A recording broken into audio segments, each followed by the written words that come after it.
Баршаңызға сәлем, сіздермен бірге тез оңай дәмді каналы. Бүгін осындай әдемі дәмді брокколиді дайындаймыз.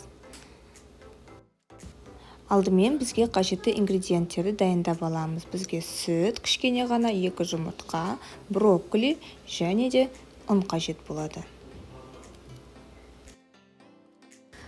Содан кейін брокколимізді алып, жуып, оны 5-10 минутқа қайнап жатқан суға саламыз. Алдын ала дайындап қойған ыдыстағы сүтке 2 жұмыртқаны қосамыз.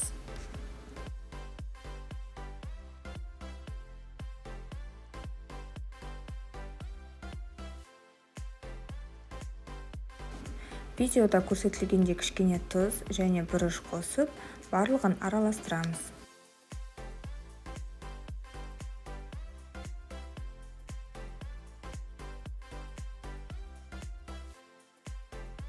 Мінеки 5-10 минут қайнаған суда тұрған брокколиміз дайын болды. Оны осы видеода көрсетілгендей бөлшектерге бөлеміз.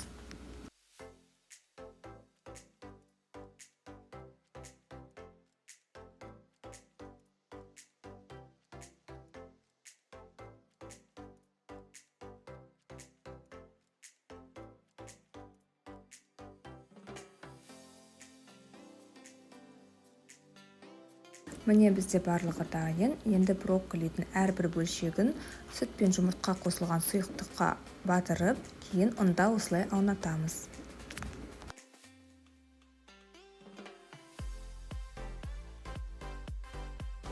Енді табамызға сұйық май құйып, оны қыздырамыз. Сұйық майымыз қайнаған кезде осылай дайындап қойған брокколиларымызды барлығын салып шығамыз.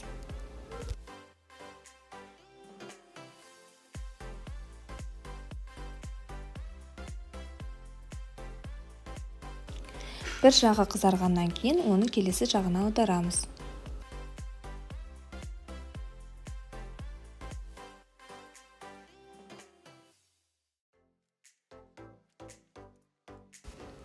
Мінеки біздің тағамымыз дайын. Видео ұнаса, лайк басып каналыма тіркеліңіз.